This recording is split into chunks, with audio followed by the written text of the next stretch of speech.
Hi there, welcome.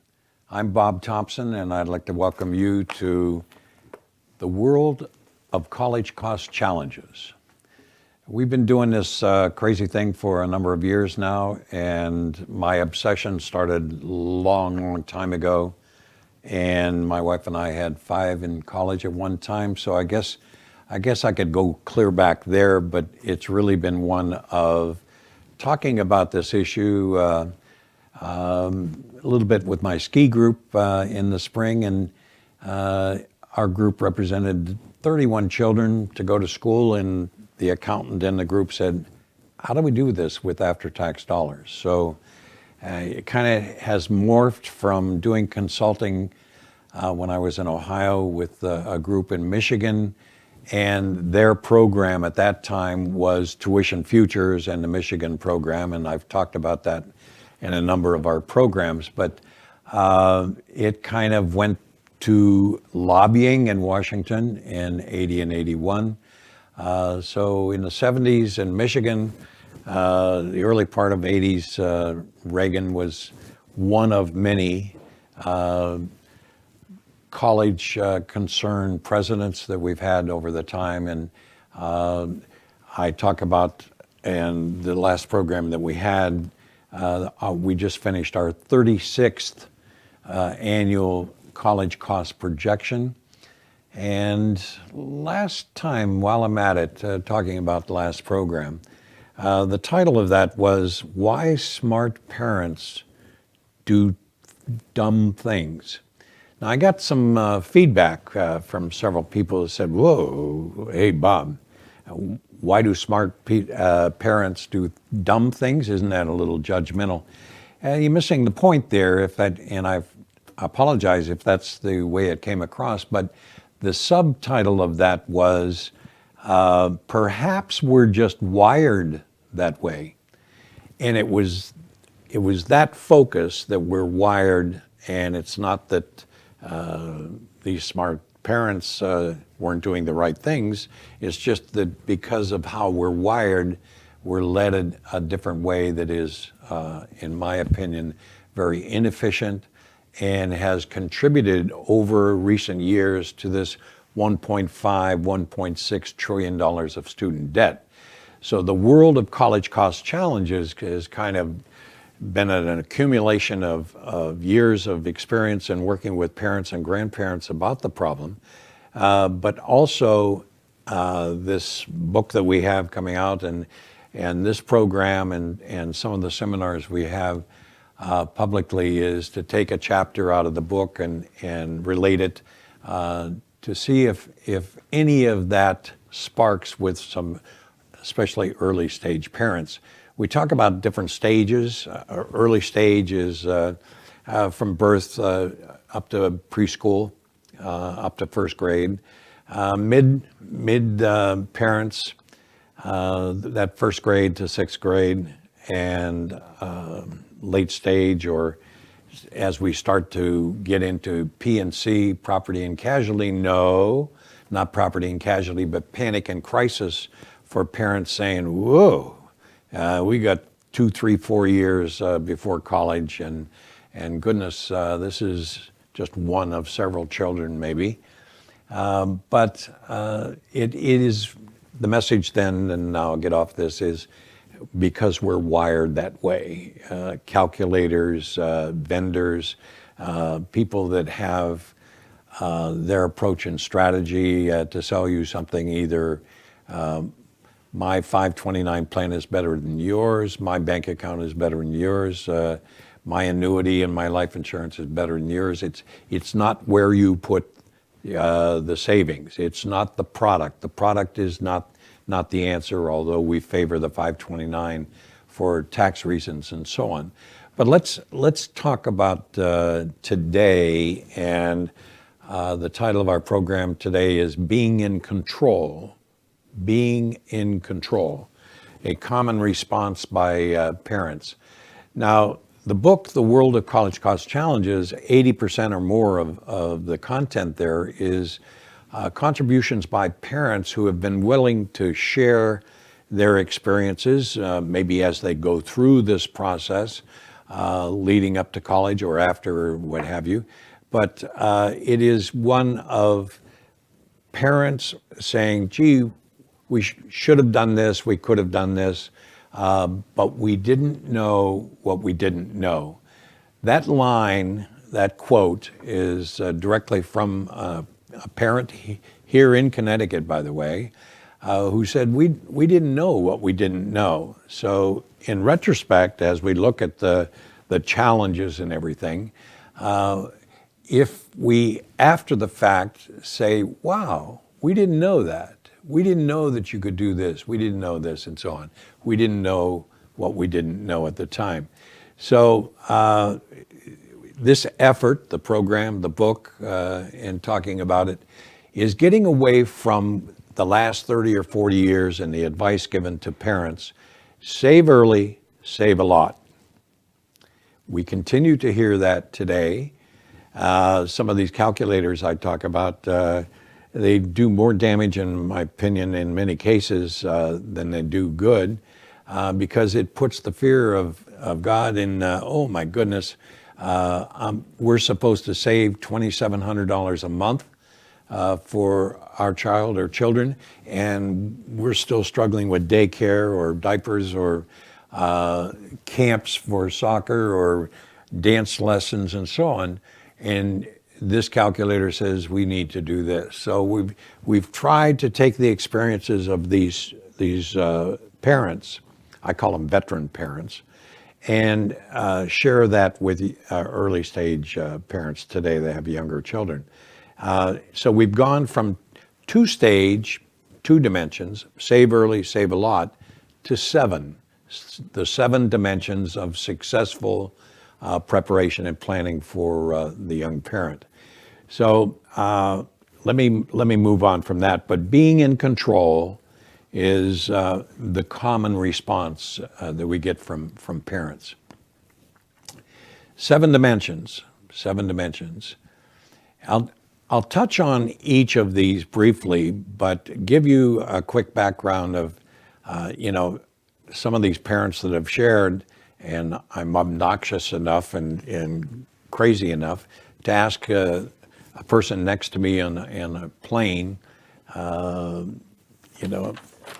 this is our latest annual projection of college cost challenges, and we have 2 children, ages 7 and 11 or whatever it is. It's amazing when you have a captive audience, so to speak, of the fellow passenger sitting next to you, and by the time the end of the flight and you've landed, you share addresses and names and so on of, gee, I'd like to get your book, and I'm saying to them, selfishly, I'd like you to contribute a paragraph or 2 or a chapter to the book. So I share that with you because previous programs in the last year or 2, I've talked about some of these fellow passengers. But last week, Rob and I attended a Chamber of Commerce meeting, a breakfast meeting at Simsbury Inn, and the speaker there touched on his background, bringing up the fact that he was in the military Air Force for 5 years, and afterwards I went up and said that, I was really, really interested in your entire presentation, but you struck a chord with me with respect to education and the cost of education and how you and your wife prepared for this. And story longer, forgive me, but his wife came up and we were talking, the 3 of us, about this, and I asked, can you share some of your experiences and so on? Now, being the first in a family going to school is one thing, but not having any money and not being able to afford to go to college and going into the military and having that military service, in this case, 5 years with the Air Force, and that commitment in the military, And having the service, your years of service, paying for your education, at least paying for a lot of the undergrad. Well, this gentleman went on after undergrad and got a master's and went beyond that and got a PhD. But the story really is one of how not having money and evolving into different stages of this parenting situation, to me is very enlightening, because that story can be shared so that younger parents can understand that there are these different stages. And that's part of the reason, one of the primary reasons, to have a track or a guideline for parents to follow through 7 dimensions, 7 stages, instead of save early, save a lot. I'd like to share with you a recent story. Well, before I get into that, let's talk about this year in college. 17 million students graduated from high school 6 months ago. Of the 17 million, I beg your pardon, I misspoke. 17 million are not the high school student, but 17 million are enrolled in undergrad. So we had these students, 3 million, not 17, 3 million graduated from high school. Of that 3 million, 2.3, 2.4 came out of that high school group and entered college. They are a part of 4-year, 5-year, 6-year enrolled, and that's the 17 million I wanted to talk about. Of the 2.3, 2.4 million high school graduates entering college, 30% drop out after the first year, or during the first year. Now, some of that, a large portion, drop out because of the cost. Others drop out because they're not prepared for the college level learning and so on, the demands there. But 33% of that original group graduate in 4 years, only 33%. The next 41% do it in 5 years or 6 years. Of the 4-year graduates, in private school, 53% graduate in 4 years, private school now, and 65% graduate either in 5 or 6 years. Big figures. I share that with you only because this overall dynamic, if you will, has contributed to this $1.5, $1.6 trillion of student debt. Of that group that dropped out, the 30% that dropped out the first year, many of those, most, I'll take the risk and say many of those incurred student debt, but they came to college either unprepared, or they didn't have the money, or they chose a school that didn't match their interest. If I want to be a high school teacher, we need more qualified, bright high school teachers to replace those retiring. But I don't need a $70,000 a year per year, a $300,000 education where I can't afford to pay back my student loans. So we have a big issue there. 50 to 70% change majors at least once. Many change more than once. I'm told by the College Board people, the average might be closer to 2 times I change my major, which may require taking additional classes, courses for that new major. STEM, we got science and technology, engineering, and math.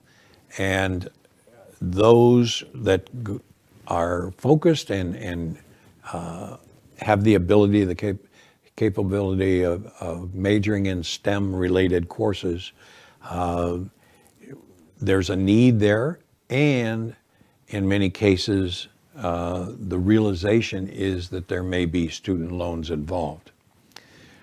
In the remaining time, let me come back to sharing with you a story of Todd and Caitlin and their daughter, Jessie.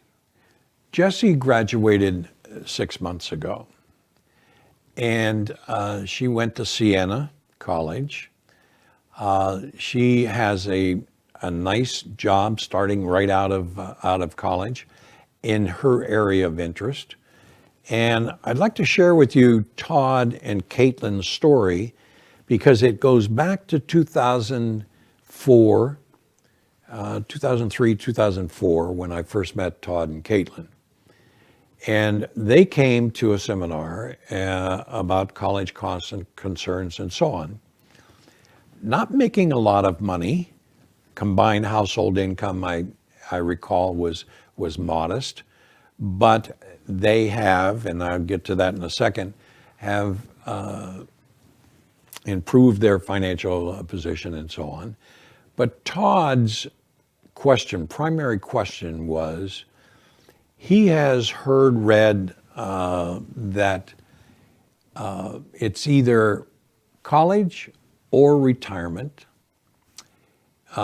College is a retirement problem, certainly, but we shouldn't get to that point of, do I fund for college? No, surely we will qualify for financial aid based on our income at that particular time. But should I not focus on retirement or whatever? My response is, do both. Concentrate on both. So I'll walk you through quickly how Todd and Caitlin's plan progressed.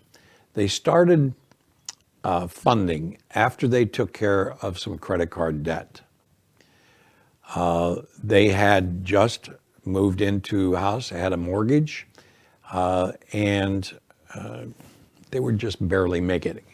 But they started about 8 or 9 months later saving $50 a month for Jesse's education. Now, $50 a month, $600 a year, and if they looked at the college calculators back then, every mutual fund, every insurance company, every 529 plan, every school now, by the way, but not back then, but schools today have calculators trying to help you with how much you should save. Remember, Todd and Caitlin started off $50 a month. Jesse was 4. We look at early stage, mid stage, and late stage parents. We also look at, retroactively, we look at those that had no plan at all, informal plan, and a formalized plan.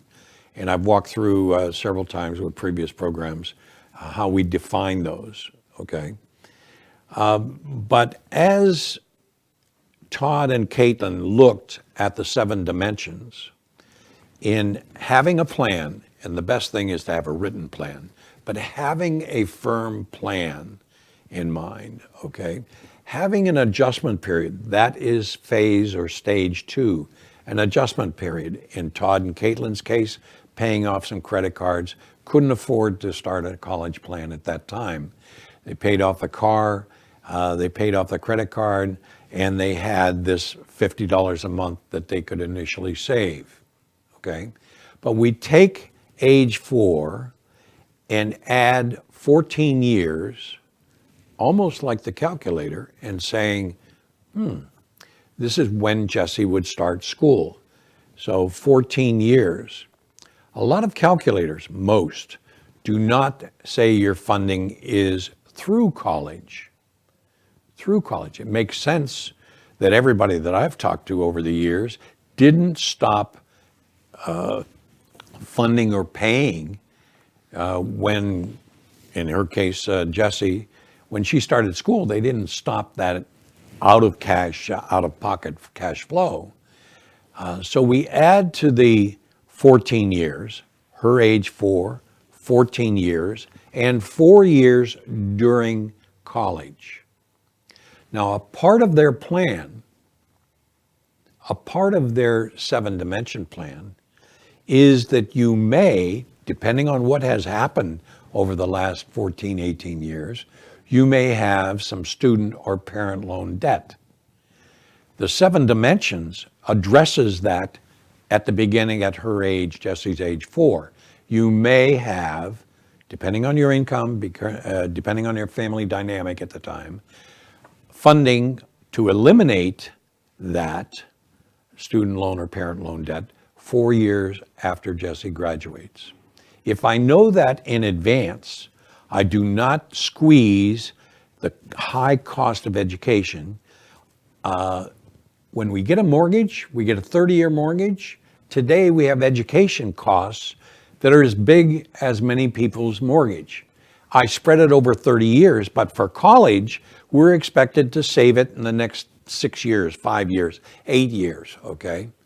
To me, that's insane to even, and I go back, how do smart parents make dumb mistakes, do dumb things? It's because we're wired. We're wired that this is save early, save a lot for this period here. The bottom line is, starting this fall, Jessie just graduated. Starting this fall, Todd and Caitlin are paying $921, and they will continue 4 years after Jessie graduated to eliminate the $10,000 student loan that Jessie took each year. $40,000 of student loan. Here's the bottom line. Todd and Caitlin have maxed their 401ks. Maxed. If we went back 14 years ago, if we went back 12 years ago, if we went back 10 years ago, the concern was we just did a college calculator and we're supposed to be saving $1,900 a month. Well, if we do that, save $1,900 a month for college, we cannot max out on our 401k. The math doesn't work. But if you have a plan that is realistic and the plan is similar to hundreds of thousands of parents in the same situation with the same goals, why does the college tail wag the retirement dog? It doesn't have to work that way. So we have a very reasonable, a good size combination of retirement monies, qualified monies, and we have a college plan. Oh, by the way, Todd and Caitlin took their $50 a month and gradually increased it. Because when we get to monitoring, this is stage 4. This is one of the critical, I think all the steps are critical. But stage 4 is one of every year, at least once a year. We'd recommend semi-annually, twice a year. If over 18 years, I make 18 mistakes, sorry, I did that. 18 mistakes, we're responsible for whatever happens, and we have no idea, no crystal ball. We have no idea what's going to happen. But over the period of time and this stage 4, I monitor every year. If I do it twice a year, that's 36 times I can make a mistake. And if you do it quarterly, that's 72 mistakes. Now, smart people, why do they do dumb things? Well, because we're human. Human nature. We naturally procrastinate. And when you give me a huge bill, I can tend to say, we'll get back to that next year. Or, no, we really will start to plan. Or surely we'll have financial aid, right? The problem is we did not capture the magic of compounding. We did not capture and develop and create a habit, a good habit of saving for not just college education, but college and retirement. We didn't know what we didn't know. Well, in this case, there is a track, guidelines, proven guidelines to take early stage parents through this process so that they can accomplish, monitoring. We sent Jessie to college in August on her 4th birthday. Why? Because we wanted to look at their income, Todd and Caitlin's income, at that time to see if they would qualify for financial aid. Financial aid probability analysis report, we call it. Now, if I know that I may get some aid then, but at Jessie's age 8, 9, 10, as our income, we went from 2 incomes to 1 income to 1.5, early stage when Jessie was 6 months old or a year, or daycare, or, as we go from 2 to 1 to 1.5, back to 2, I can save a little bit more money. So Todd and Caitlin got to the point where last year and the year before, they were saving over $1,200 a month.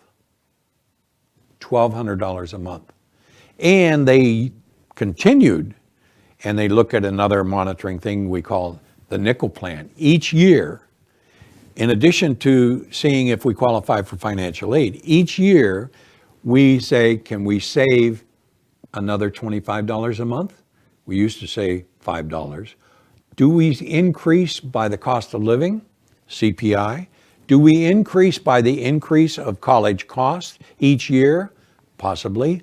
Or we don't do anything, we don't change, we'll continue to set aside what we have the previous year.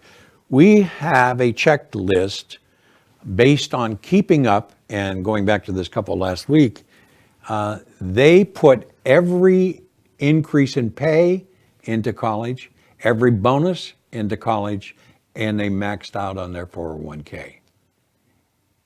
7 dimensions of college cost planning. We think that it is a proven guide, and we hope that it helps as many early stage parents as possible. Thanks for checking in. If you're interested, give us a call, but we really want you to get on the track and be smart parents with smart plans. Thanks. See you later.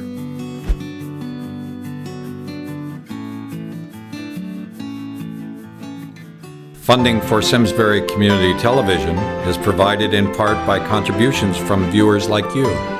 Thank you.